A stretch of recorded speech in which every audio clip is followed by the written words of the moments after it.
Assalamualaikum warahmatullahi wabarakatuh. Salam sejahtera untuk kita semua.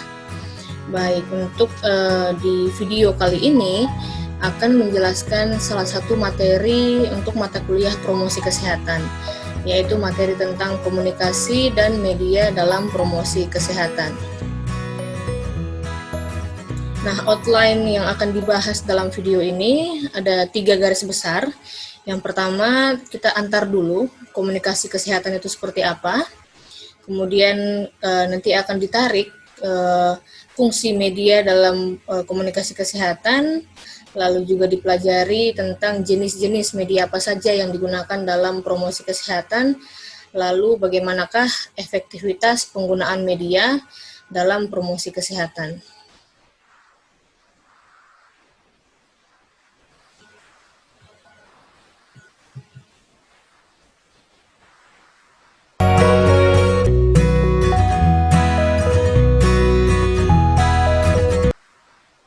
Baik, kita masuk ke materi yang pertama tentang komunikasi kesehatan. Nah, komunikasi ini sebenarnya sudah dipelajari di semester 2, materi dasar komunikasi. Hanya saja di sini saya mengulas kembali supaya bisa mengantar ke materi pemanfaatan atau penggunaan media. Nah, jadi komunikasi itu mudahnya adalah suatu proses di mana ada seorang komunikator atau pengirim pesan yang mengirimkan pesan atau informasi kepada penerima pesan yang kita sebut dengan komunikan. Nah, dari sini kemudian si penerima pesan akan memberikan umpan balik kepada komunikator terkait apakah dia memahami informasi yang disampaikan ataukah tidak. Simpelnya, komunikasi itu dalam satu kalimat seperti ini. Exchange of information between individuals. Artinya, pertukaran informasi di antara individu. Ada satu orang ke orang yang lainnya saling bertukar informasi.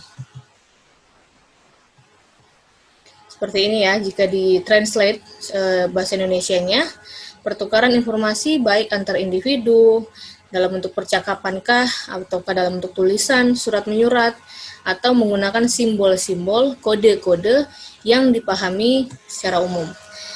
Kenapa dipahami secara umum? Artinya begini, komunikasi itu berjalan kalau si komunikan, si penerima pesan itu paham apa informasi yang kita berikan. Makanya di sini disebutkan simbol-simbolnya, tulisannya, percakapannya harus yang berlaku secara umum.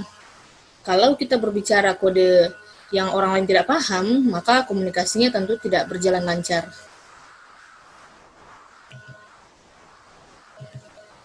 Jadi seperti ini ya, komunikasi kesehatan itu, saya menggunakan skema gambar seperti ini supaya lebih mudah untuk dipahami. Lihat saja alurnya, jadi komunikasi kesehatan itu pengiriman pesan dari komunikator kepada komunikan yang kemudian akan menerima umpan balik.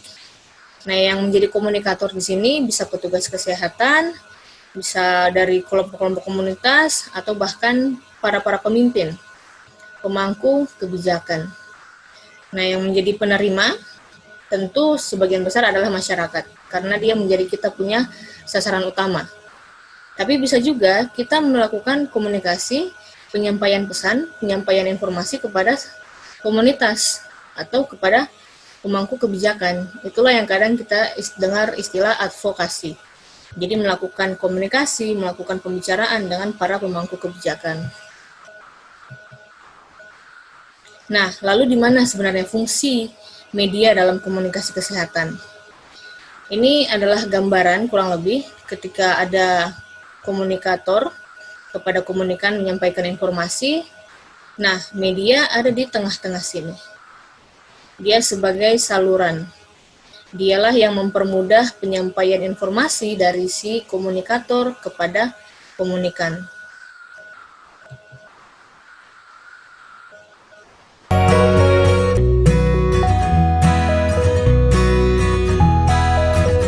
Sekarang kita akan bahas tentang jenis-jenis media promosi kesehatan.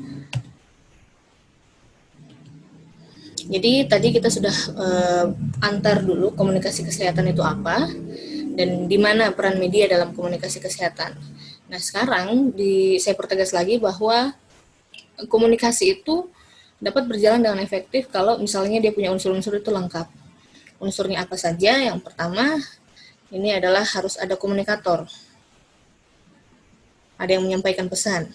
Kemudian ada komunikannya, ada yang terima pesan. Lalu harus ada pesannya sendiri, informasinya apa. Dan kemudian ada juga saluran atau media.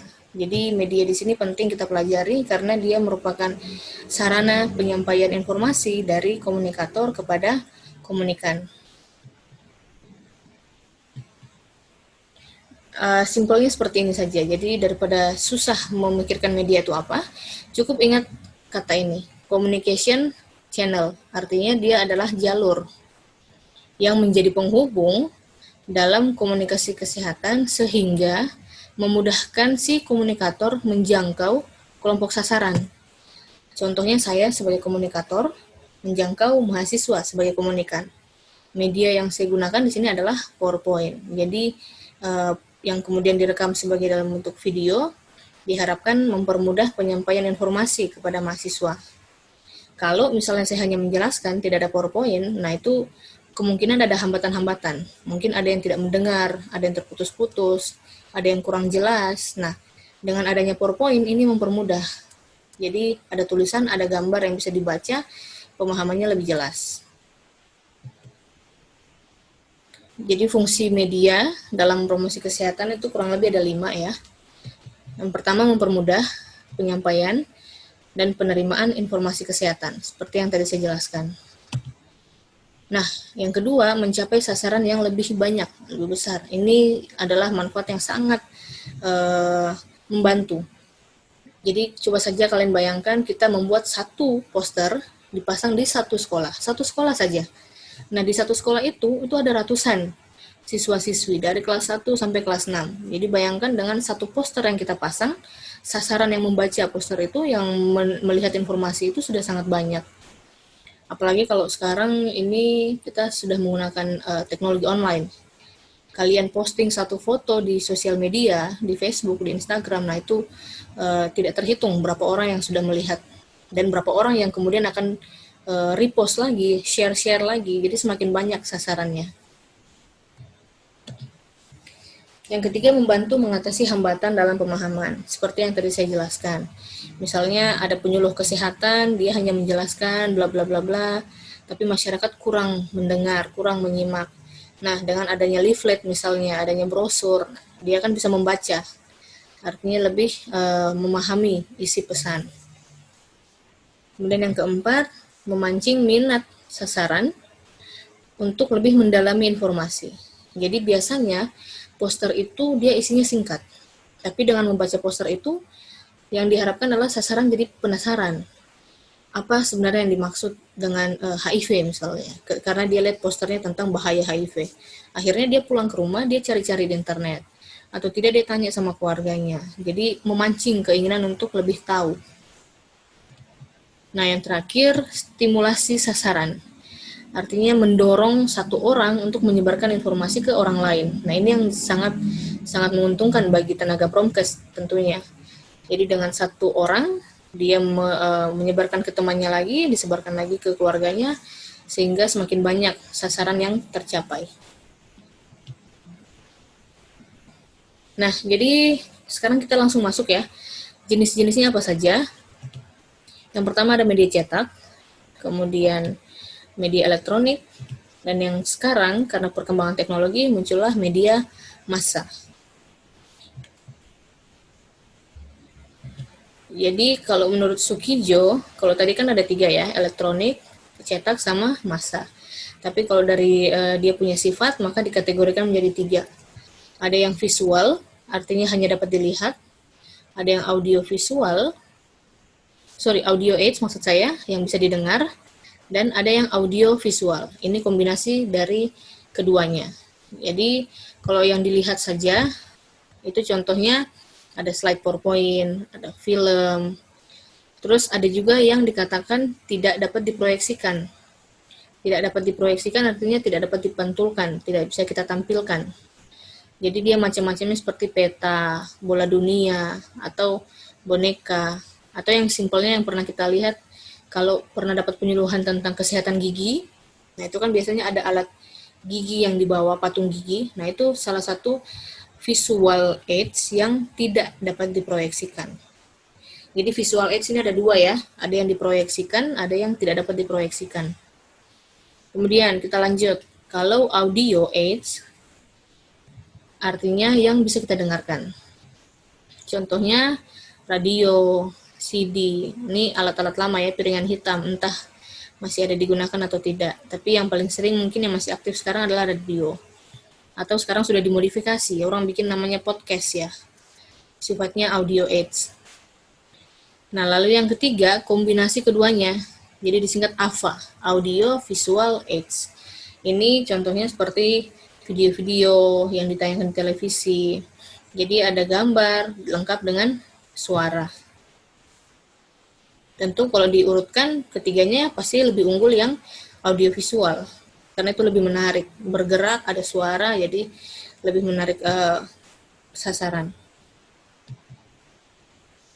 Oke, sekarang kita bahas satu persatu ya. Media cetak.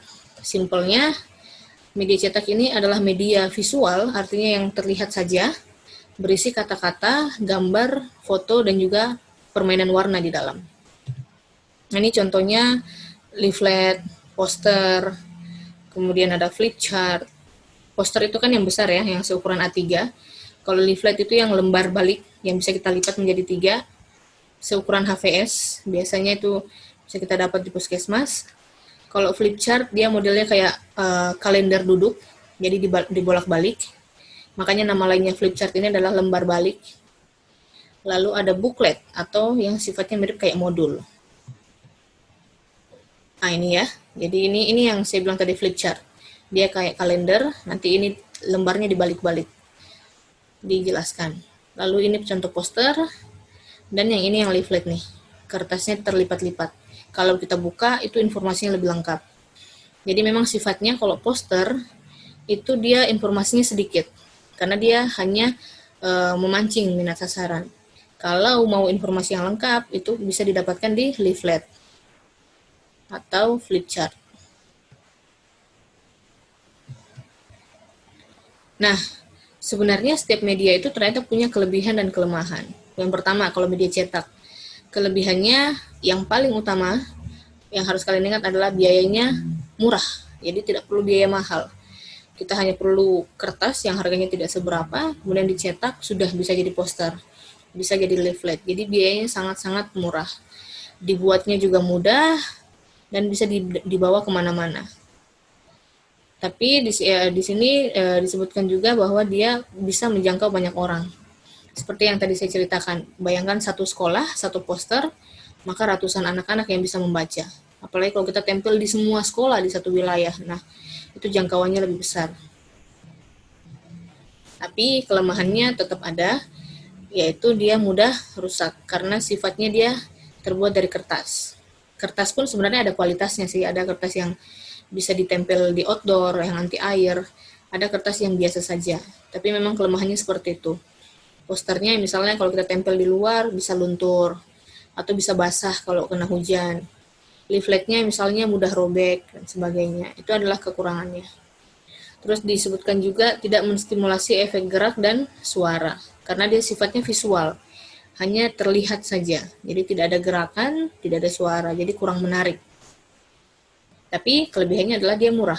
Jadi kalau memang kita sebagai tenaga promosi kesehatan dananya sedikit, ya media cetak ini tidak ada salahnya kita pilih untuk digunakan sebagai sarana promosi kesehatan. Yang kedua adalah media elektronik. Jelas ini menggunakan listrik ya. Jadi dia audiovisual, ada suara, ada gambar, dia dapat bergerak, dapat didengar, dan dapat dilihat. Jadi dari ini saja kita sudah bisa lihat dia punya kelebihan dibandingkan media cetak yang tadi. Contohnya video, slide, PowerPoint, ada TV, radio. Kalau sekarang kan sudah macam-macam ya. Orang sudah bikin YouTube, ada podcast, isinya vlog, blog, blogger, dan sebagainya. Nah, ini contohnya. Kalau dulu-dulu kan kita hanya di TV saja ya. Tapi sekarang sudah di beberapa tempat-tempat umum, transportasi umum juga ada video-video yang informasinya kesehatan seperti ini. Jadi sengaja dipasang untuk tempat-tempat yang banyak orang. Nah, ini juga yang teman-teman mungkin pernah lihat di jalanan. Jadi ada semacam TV yang besar, kemudian bisa diputarkan video-video kesehatan di situ. Itu namanya videotron. Biasanya banyak di lampu merah gitu. Jadi memanfaatkan momen masyarakat yang lagi kena lampu merah, kemudian bisa mendapatkan informasi. Nah, lalu kelebihannya apa saja? Ini jelas, dia sangat menarik karena audio visual ya, ada suaranya, ada gambarnya, dan dia bergerak. Terus lebih mudah dipahami, mengikutsertakan seluruh panca indera, karena tadi dia audio visual. Dan ini dia nih, penyajiannya dapat diulang serta jangkauan lebih luas. Jadi ketika kita buat video, satu video, itu bisa kita ulang-ulang diputar. Bisa putar di TV, bisa putar di YouTube, bisa di Videotron, jadi bisa diulang-ulang. Jadi jangkauannya pun menjadi lebih banyak, lebih luas. Nah, walaupun dia sangat menarik, tapi ternyata media elektronik ini juga punya kelemahan. Yang pertama, dibandingkan media cetak tadi, dia biayanya jauh lebih besar. Pembuatannya sangat rumit, perlu listrik dan alat-alat canggih untuk produksi. Jadi bayangkan saja untuk membuat video tentu tidak mudah kan? Tidak semua ahli kesehatan itu terlatih untuk membuat video. Makanya kadang-kadang ketika kita mau membuat media elektronik ini, kita perlu kerjasama dengan orang lain. Jadi kita perlu membayar para ahlinya untuk merekam video, kameramennya, editornya, dan sebagainya. Makanya biayanya ini jauh lebih besar dibandingkan media cetak. Nah, ini yang sekarang, media masa baru. Artinya media audiovisual mirip dengan media elektronik, tapi memanfaatkan jaringan internet. Contohnya adalah berbagai macam platform sosial media, ada YouTube, ada Facebook, ada Twitter, Instagram. Saya yakin lebih banyak lagi dari ini yang sudah digunakan. Dan isinya sebenarnya mirip. Ada foto, ada video, ada rekaman suara, mirip dengan media elektronik. Hanya berbedanya adalah dia menggunakan kekuatan internet. Jadi penyebarannya lebih luas. Nah, kelebihannya ini mirip dengan kelebihannya media elektronik. Dia lebih menarik, mudah diakses, penyajian juga bisa diulang, dan jangkauannya lebih luas. Jadi karena dia dipasang di sosial media, maka dia lebih jangkauannya lebih luas. Karena memang sekarang juga sepertinya tidak semua orang nonton TV, tidak semua orang mendengarkan radio. Beda dengan zaman dulu, TV dan radio itu sangat jaya. Kalau sekarang karena adanya media massa ini, ada sosial media yang sangat banyak, orang-orang jarang nonton TV. Nah, kelemahannya nomor 1 adalah rawan hoax. Karena terlalu banyak tulisan, terlalu banyak juga oknum yang menyalahgunakan, akhirnya kadang masyarakat tidak teliti. Baru dapat informasi, belum dibaca, langsung disebarkan. Bayangkan saja ketika dia mendapatkan satu informasi, kemudian dia share ke grup WA-nya, satu grup isinya 50 orang, maka 50 orang akan mendapatkan berita yang hoax. Jadi itulah kelemahannya media massa baru. Dibutuhkan kejelian dan ketelitian masyarakat untuk membaca informasi sebelum disebarluaskan dulu. Terus kendala-kendala lainnya seperti menggunakan gadget. Jadi tidak semua orang punya HP. Kemudian kendala jaringan. Beberapa daerah yang terpencil jaringannya belum 4G. Jangankan 4G, 3G juga kadang belum. Jadi untuk listrik juga sangat susah. Belum menjangkau ke daerah-daerah yang terpencil. Terus kadang-kadang dia tidak tepat sasaran. Jadi ada beberapa kategori usia yang tidak begitu lancar pakai HP. Contohnya lansia. Kalau sasarannya remaja ya jelas, semua pasti sudah jago pakai HP. Tapi kalau lansia itu kayaknya menggunakan media sosial ini sangat-sangat minim. Jadi itulah kelemahan dari media massa baru.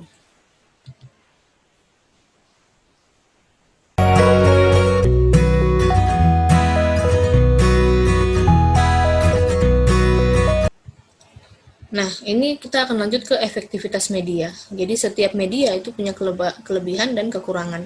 Lalu seperti apa efektif medianya ini untuk mempromosikan informasi kesehatan?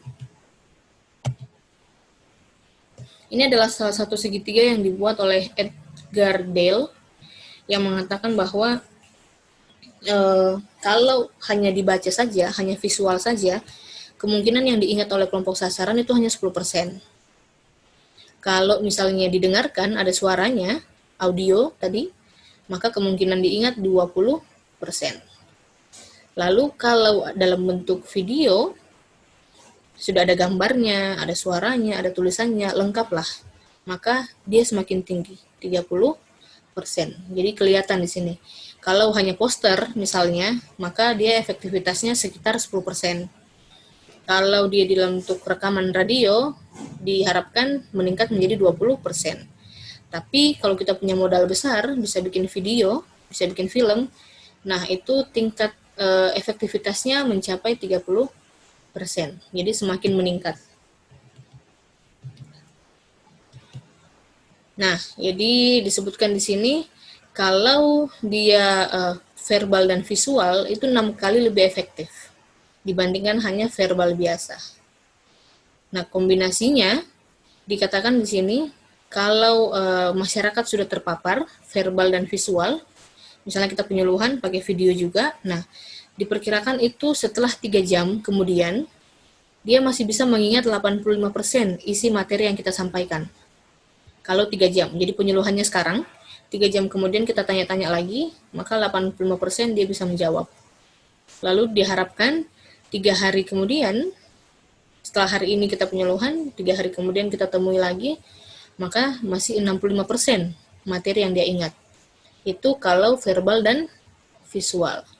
Makanya dikatakan yang paling efektif adalah kombinasi media yang verbal dan visual. Nah, ini yang penting ya. Karena tadi kita bahas ada 3 macam media. Lalu media manakah yang lebih baik? Sebenarnya semua media bagus. Semua media punya kelebihan dan kekurangan. Kuncinya adalah sesuaikan dengan kita punya sasaran. Jadi satu media jangan kita terapkan ke semua umur, tidak seperti itu. Ada media yang cocok untuk anak-anak, ada media yang cocok untuk dewasa, ada juga yang untuk remaja. Jadi sesuaikanlah dengan kelompok sasaran.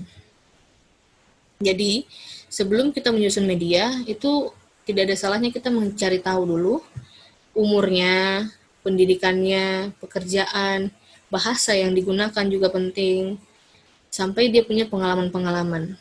Jadi kalau ternyata sasarannya anak-anak, ya tentu kita bisa menggunakan media poster yang isinya gambar-gambar kartun.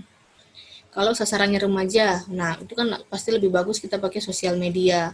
Jadi lihat dulu kategori umurnya. Kemudian di sini tadi saya bilang bahasa juga penting, karena ini kita sesuaikan. Biasanya ada yang bikin poster sesuai dengan ciri khas daerahnya. Itu supaya lebih menarik masyarakat di situ. Nah, makanya ini menjadi catatan penting. Ketika membuat media, jangan langsung asal buat, tapi lakukanlah survei terlebih dahulu. Survei misalnya di zaman sekarang lebih sering nonton TV atau akses sosial media. Nah, itu kan hasilnya akan sangat berpengaruh. Ketika kalian buat video yang mahal-mahal, terus kalian pasang di TV, ternyata yang lihat sedikit. Kenapa? Karena semuanya sudah main sosial media, mainnya di YouTube, bukan di TV. Nah, itulah kenapa pentingnya kita lakukan survei sebelum membuat media.